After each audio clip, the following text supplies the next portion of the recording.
Hello and welcome to the third session of the guided reading of Wonder. Now, sorry it's been a little bit of a while. I've had a little bit of a break, as I'm sure you guys have, but I'm really keen to sort of carry on with this. A big hello to Heidi, Tor and Jane, who they've told me are really enjoying this. They're my friends in London, so this is for you guys. If you'd like to ask me anything, or if you want me to read anything else, please let me know. I'm currently reading also Roald Dahl's Matilda, if you fancy listening to that and asking questions on that, answering questions. And I'm also doing some inspirational people and reading about inspirational children, men and women, and asking questions about those people as well. So we've got 3 videos to choose from for our guided reading sessions. I hope you enjoy them. So we are on to the next chapter, and I'm going to be asking some questions about these chapters in the next 5 to 10 minutes. So have a piece of paper and pencil ready, or you might want to just say the answers out loud. Okay, hope you enjoy it. So what's happened so far? Now, if you remember, we have this little boy. Can you remember his name? Okay, his name is Marty, and he he looks different from other children, doesn't he? And he's had a few medical issues with his appearance, and because of that he has been homeschooled. Now, he's had a couple of friends in the past, but he is a bit nervous about going to school. His mum and dad are deciding whether they should go to school or not. However, he is now 10, and in America they have a middle school system, so he's about to start middle school, so it's a perfect opportunity to start a new school at that time when everybody else is starting. And it's really interesting hearing about how they make the decision about trying to get him to go to school and whether they think it's the right decision, and also about his feelings as well, and his sister as well, because his sister's a really important character in this story. So this chapter is called Driving. It was a long drive home. I fell asleep in the back seat, like I always do. My head on Via's lap, like she was my pillow, a towel wrapped around the seatbelt so I didn't drool all over her. Via fell asleep too, and Mum and Dad talked quietly about grown-up things I didn't care about. I don't know how long I was sleeping, but when I woke up, there was a full moon outside the car window. It was a purple night, and we were driving on a highway full of cars. And then I heard Mum and Dad talking about me. We can't keep protecting him, Mum whispered to Dad, who was driving. We can't just pretend he's going to wake up tomorrow and this isn't going to be his reality, because it is, Nate. And we have to help him learn to deal with it. We can't just keep avoiding situations that... So sending him off to middle school like a lamb to the slaughter, Dad answered angrily. But he didn't even finish his sentence because he saw me in the mirror looking up. What's a lamb to the slaughter? I asked sleepily. Go to sleep, Auggie, said Dad softly. Everyone will stare at me at school, I said, suddenly crying. Oh, honey, Mum said. She turned around in her front seat and put her hand around my hand. You know, if you don't want to go and do this, you don't have to. But we spoke to the principal there and told him about you, and he really wants to meet you. What did you tell him about me? How funny you are, and how kind and smart. When I told him you read Dragon Rider when you were 6, he was like, wow, I have to meet this kid. Did you tell him anything else? I said. Mum smiled at me. Her smile kind of hugged me. I told him about all your surgeries and how brave you are, she said. So he knows what I look like? I asked. Well, we bought pictures from last summer, Dad said. We showed him pictures of the whole family and the great shot of you holding that flounder on the boat. You were there too. I have to admit, I felt a little disappointed that he was part of this. We both talked to him, yes, Dad said. He's a really nice man. You would like him, Mum added. Suddenly it felt like they were on the same side. Wait, so when did you meet him? I said. He took us on a tour of the school last year, said Mum. Last year, I said. So you've been thinking about this for a whole year and you didn't tell me? We didn't know if you'd even get in, Auggie, answered Mum. It's a very hard school to get into. There's a whole admissions process. I didn't see the point of telling you and having you get all worked up about it unnecessarily.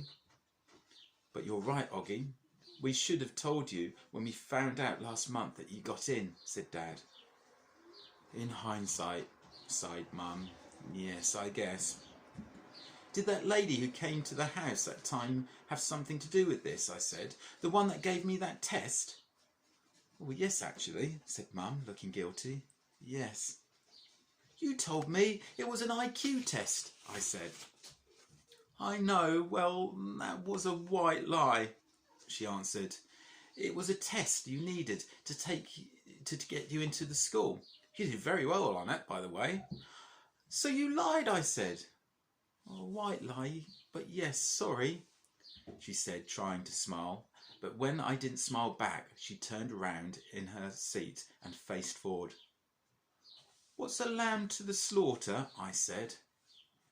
Mum sighed and gave Daddy a look. I shouldn't have said that, Dad said, looking at me in the rearview mirror. It's not true. Here's the thing. Mummy and I love you so much we want to protect you any way we can. It's just sometimes we want to do it in different ways. I don't want to go to school, I answered, folding my arms. It would be good for you, Auggie, said Mum. Maybe I'll go next year, I answered, looking out the window. This year would be better, Auggie, said Mum. You know why? Because you'll be going into 5th grade, and that's the first year in middle school for everyone. You won't be the only new kid. I'll be the only kid who looks like me, I said. I'm not going to say it won't be a big challenge for you, because you know better than that, she answered. But it'll be good for you, Auggie. You'll make all sorts of friends, and you'll learn things you'll never learn with me. She turned in her seat again and looked at me. When we took the tour, you know what they had in their science lab? A little baby chick that was just hatching out of its egg. It was so cute. Auggie, it actually reminded me of when you were a little baby, with those big brown eyes of yours. I usually love when they talk about me when I was a baby. Sometimes I want to curl up into a tiny little ball and let them hug me and kiss me all over. I miss being a baby, not knowing stuff, but I wasn't in the mood for that now. I don't want to go, I said. How about this? Can you at least meet Mr Tushman before making up your mind? Mum asked. Mr Tushman? I said. Yes, he's the principal, Mum answered. Mr Tushman? I repeated. Yeah, I know, right? Dad answered, smiling and a look at me in the rearview mirror. Can you believe that name, Auggie? I mean, who on earth would ever agree to have a name like Mr Tushman? I smiled, even though I didn't want to let them see me smile. Dad was the one person in the whole world who could make me laugh no matter how much I didn't want to laugh. Dad always made everyone laugh. Auggie, you know, you should go to the school just so that you can hear his name said over the loudspeaker, Dad said excitedly. Can you imagine how funny that would be? Hello, hello, paging Mr Tushman. He was using a fake laugh, old lady voice. Hi, Mr Tushman. I see you're running a little behind today. Did your car get rear-ended again?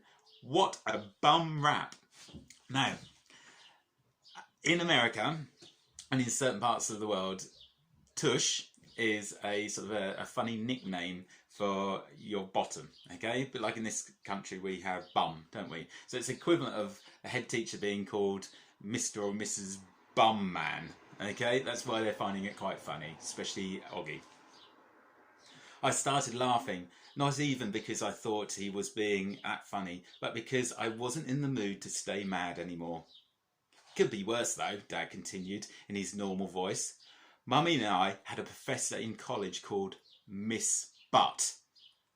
Mum was laughing now too. Is that for real? I said. Roberta Butt, Mum answered, raising her hand as if to swear. Bobby Butt. She had huge cheeks, said Dad. Nate, said Mum. What? She had big cheeks, is all I'm saying. Mum laughed and shook her head at the same time. Hey, I know, said Dad excitedly. Let's fix them up on a blind date. Can you imagine? Miss Butt meet Mr Tushman. Mr Tushman, here's Miss Butt. They could get married and have a bunch of little tushies.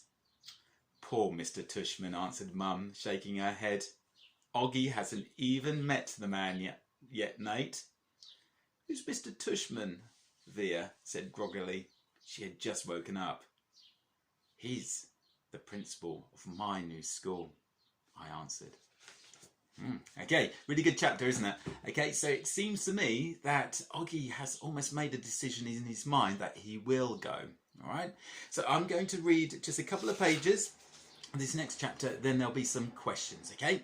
So if you want to have a pause and have a little break, that's cool. Right, only be a couple of minutes. So this is called Paging Mr Tushman. I would have been more nervous about meeting Mr Tushman if I'd known I was also going to be meeting some kids from the new school. But I didn't know, so if anything, I was kind of giggly. I couldn't stop thinking about all the jokes Daddy had made about Mr Tushman's name. So when me and Mum arrived at Beecher Prep a few weeks before the start of school, and I saw Mr Tushman standing there waiting for us at the entrance, I started giggling right away. He didn't look at all like what I had pictured though. I guess I thought he would have a huge butt, but he didn't. In fact, he was a pretty normal guy. Tall and thin, old, but not really old. He seemed nice. He shook my mum's hand first. Hi, Mr Tushman, it's so nice to see you again, said Mum. This is my son, August. Mr Tushman looked right at me and smiled and nodded. He put his hand out for me to shake. Hi, August, he said, totally normally. It's a pleasure to meet you. Hi, I mumbled, dropping my hand into his hand while I looked down at his feet. He was wearing red Adidas. So, he said, kneeling down in front of me so I couldn't look at his sneakers, but had to look at his face. Your mum and dad have told me a lot about you. Like, what have they told you? I asked. Sorry? Honey, you have to speak up, said Mum. Like what? I asked, trying not to mumble. I admit I have a bad habit of mumbling. Well, that you like to read, said Mr Tushman, and that you're a great artist. He had blue eyes with white eyelashes. And you're into science, right? Uh-huh, I started nodding. We have a couple of great science electives at Beecher, he said. Maybe you'll take one of them. Uh-huh, I said. I had no idea what an elective was. So are you ready to take a tour? You mean we're doing that now? I said. Did you think we were going to the movies? He answered, smiling as he stood up. You didn't tell me we were taking a tour, I said to Mum in an accusing voice. Auggie, she started to say. It'll be fine, August, said Mr Tushman, holding his hand out to me. I promise. I think he wanted me to take his hand, but I took Mum's instead. He smiled and started walking toward the entrance. Mummy gave my hand a little squeeze, though I don't know if it was an I love you squeeze or a I'm sorry squeeze. Probably a little bit of both. The only school I'd ever been inside was Via's. When I went with Mum and Dad to watch Via sing in spring concerts and stuff like that. The school was very different. It was smaller. It smelled like a hospital. Okay, so we've got some questions based on that. I like that chapter. It's nice and short, but it was quite interesting. He's about to take the tour. This is the first question. Was August nervous about meeting Mr Tushman? Yes or no? Can you explain your answer using evidence from the text? Okay, so if you think he was nervous, can you think about why. So answer as an ape question. I think he was nervous because, and then try and think about some evidence from the text. Was there something that was said there? Or do you think he wasn't nervous? Okay. Number 2, what is Beecher Prep? And how do you know what it is? Okay, it's mentioning Beecher Prep. What is it and how do you know? Number 3, why did August think Mr Tushman would have a huge butt? Okay, bottom, huge bottom. Number 4, name 3 things that Mr Tushman did that showed he treated August normally. Okay, so he's obviously an experienced teacher, head teacher, so he does 3 things that makes him feel a little bit more at ease, doesn't he? Yeah, so he treats him normally. What were those 3 things? Number 5, what kind of sneakers, trainers, did Mr Tushman have? And what are sneakers? Well, I've kind of given the clue away there, haven't I? And finally, August didn't know what an elective is. What do you think an elective is? Do you remember he mentioned science as an elective? So what do you think it is? Okay, have a go answering those questions. I'll put another video for the next couple of chapters, hopefully in the next day or so. Okay, hope you enjoyed it. Any comments, any answers, please post down below or email me or have a go and post on the school Facebook page. Okay, bye-bye.